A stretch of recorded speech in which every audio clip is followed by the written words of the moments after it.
Well, hello, everybody. Welcome to segment episode 23 of Relentless Talk Radio. I'm here with Michelle Moorhead, not Morehouse. I have a friend, Morehouse. So if I say that anywhere in the broadcast, somebody smack me. So it's Michelle Moorhead, and she is are you the CEO of Teen Lifeline? The executive director. Same thing. Same thing. You're the Grand Poobah. That's me. The big chief. So we just told everybody who you are, but tell us a little bit about Teen Lifeline and what you do there. So Teen Lifeline is an organization that started in 1986 to do one thing, and that's to prevent teen suicide in Arizona. And we do that through our core programming. Probably the best known is our peer counseling hotline. So we train teens to staff a hotline and help other teens with problems they're having.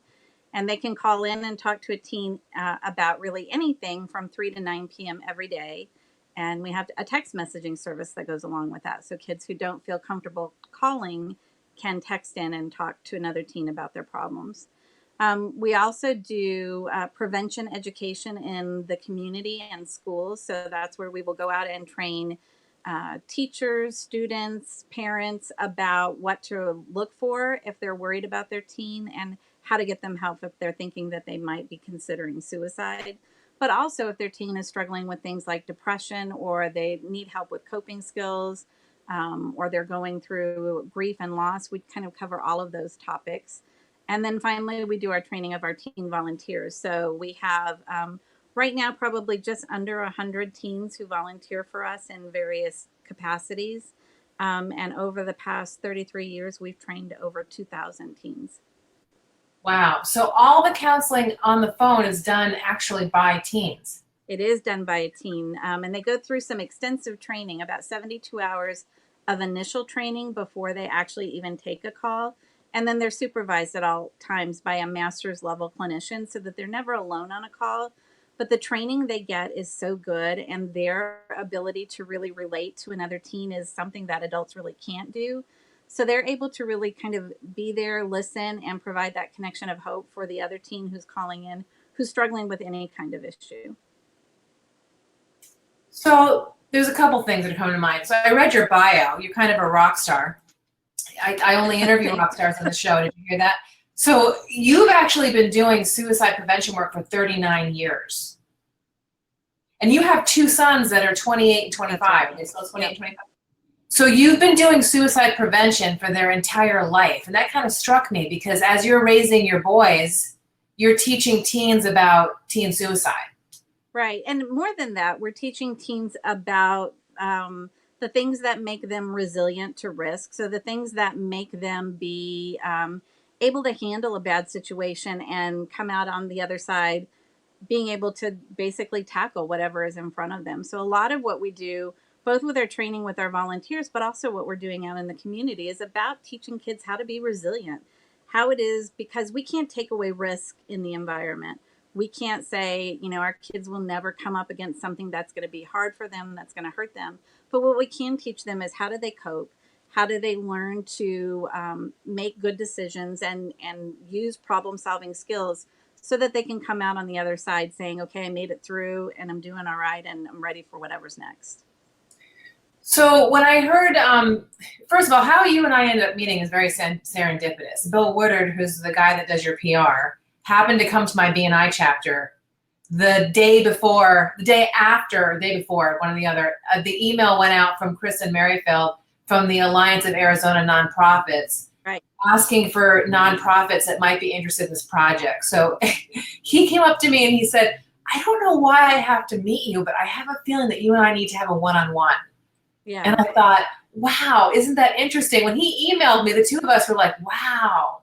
So that's the first thing that was really interesting about this. The second thing is I have a suicide story. My brother committed suicide. I like to say my brother chose to take his life.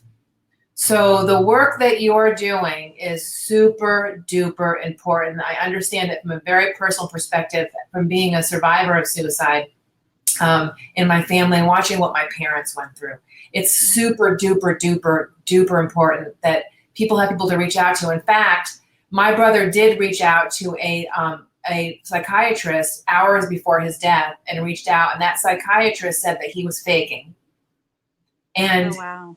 my brother went on to kill himself. My father went directly to that doctor and said that if you haven't got the kahunas to do what needs to be done for someone who comes to you with that kind of information, then you should stop being a doctor. And that doctor actually did resign from his position. Oh, good. You know, I think it's one of those things that people think that people who talk about suicide don't really mean it, and that maybe that they're doing it for attention. But one of the things that we really believe is that there are people who are struggling, whether that be a teenager or somebody else. And if they have the courage to give these basically gentle invitations to say, I'm struggling, can you hear that? Can you hear me and hear what I'm going through? That when somebody is there and is able to say, tell me what's going on, or I care about you and I'm worried about these words that you're saying, that many times it gives them the courage and the strength to speak up. And then you can start working on, how do we make this better? How do we find a solution to whatever the problem is? How do we make you feel hopeful again? And I think that's something really important. But it is a super scary conversation to have with somebody, especially when it's somebody that you love. Now, the other reason why I thought this is a really great opportunity is that I was the benefactor of being trained to create a peer-to-peer support program in my high school when I was a kid. I believe that Green Mountain Prevention Projects is the reason why I was able to get sober 19 years ago proactively, and why I didn't have to have like a really horrible bottom. A lot of people had a lot lower bottoms than I did. I was able to recognize it and make a decision based upon that training. But also I was able to go back into my high school when I was a kid and then throughout college. And really, to this very project, what I learned about being of service at Green Mountain Prevention Projects and the Green Mountain Teen Institute is a thing that changed my life and is the reason why this project's happening. So I commend you for lots of reasons. One, for preventing suicide, but two, for the work that you're doing for the teens who are the benefactors of a peer-to-peer training, because it gives you the kind of confidence you couldn't possibly get in another kind of situation. So kudos to you. Yeah, the teens that volunteer for us are really amazing. We like to refer them as superheroes, that the work that they do on the hotline, you know, when they pick up that phone and they're there for that person on the other end of the line, the way that nobody else really could be, that it is, they're saving lives every day. And I'm super proud to be part of an organization. No doubt. Now, you were actually one of the founding members of the organization. You started in 85 as a grant writer, and then you started working, actually getting paid for all the work that you do in 86, and now you were promoted to director in 2000. So you've been the director of this organization for 19 years. Thank you for your service. Yeah, and so we have an interesting history as a nonprofit. We started out as a program of a larger behavioral health organization. And for 10 years, we operated that way, and we lost our funding. And the organization wanted to shut us down. We said, give us an opportunity to find a new home. And it was so wonderful that they believed in what we were doing enough that they gave us that opportunity. We spun off and merged with another comprehensive behavioral health organization. And after about a couple of years, we realized we really needed to be an independent 501c3. So in 1999, we got our 501c3 status. And on January 1, 2000, when the world was going to end, if you remember about for those people who are old enough to remember, we began as Teen Lifeline Inc. and started really as an organization with a single mission, has been our single mission since our inception, which is to prevent teen suicide. Now, why do you do what you do? I mean, 39 years, this is a heavy topic to show up for every day. I mean, you know, I think it is personally, it is a heavy topic, but I think there are two reasons why I keep doing the work that I'm doing. And the first reason is because I know that we're saving lives. I see that work every day in what happens on the hotline or what we're doing in the community. I know that this organization is making a difference, and I know that everything that I do is actually supporting the ability to save lives. So that's one thing. On the other side of it, I get to see these teens who come in, you know, in our 33-year history, about 2,000 of them, and I get to watch them grow into these very capable young men and women who are now, some of them in their 40s, who are doing amazing things in the community. But the one thing that they're all doing and that they kind of all have in common is this belief that they can make a difference and their investment in their community. So when they leave us, they go on to do some of the things that you were talking about doing. They go on to work in their colleges to do a hotline, or they serve on a nonprofit board, or they start a nonprofit. So not only are what we're doing is it saving lives, but we are really helping build a stronger community today and tomorrow and into the future as these young people grow up and know the difference that service makes. Oh, that's absolutely true. I went back and served on the board of that organization. I had several events that I put on. I went and spoke to the state of Vermont about why prevention programs are so important. And I absolutely agree with you that, and it's one of the major reasons why I chose you guys, is that it really was integral for me in what I do. And I'm looking at some of the questions. I want to make sure we have a couple more minutes. I want to make sure we touch on all of them. So how can people get involved with volunteering for you? How do teens actually get involved? So if a teenager, I say, one of the best places to go is to go to our website. There's a lot of information there. There's information for teens if they're interested in volunteering, and that's teenlifeline.org. And from our website, they can kind of see the requirements. The great thing about everything that we do is that we don't charge for our services. So of course, we don't charge for the hotline, but we don't charge for this amazing training that our teen volunteers go through.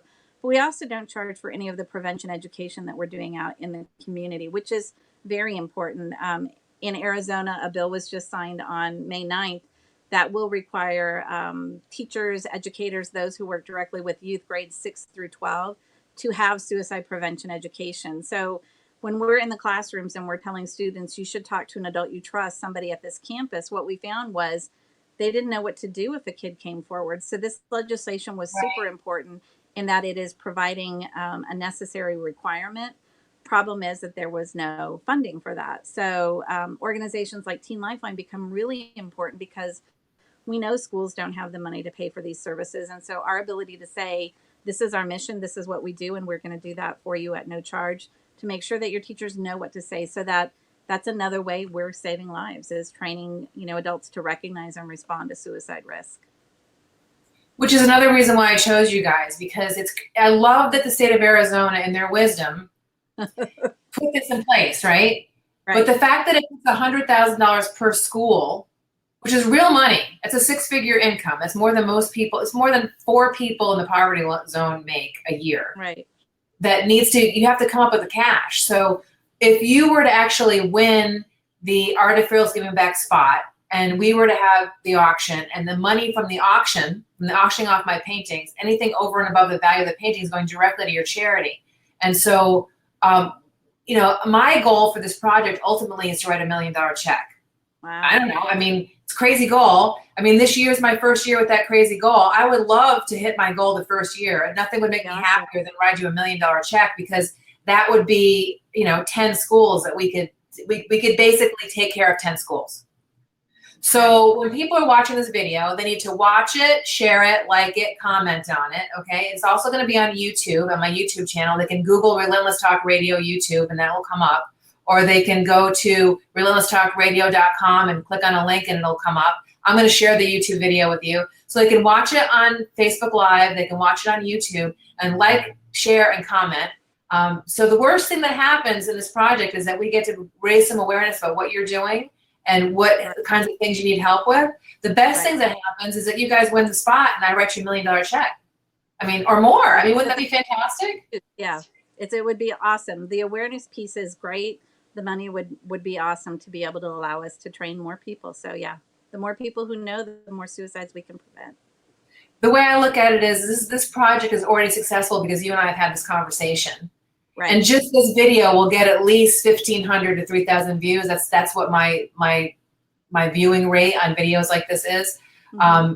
And then on YouTube, it gets another 1,500 to 3,000 views. And so just that is successful. Right. But if we get everybody to share this, and people knew that teens had a way to get educated and help other teens, and teens had a place to call when they're in trouble. Right.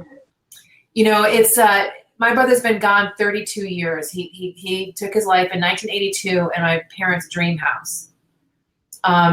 There is no recovering from that event. It stays with you for a really long time.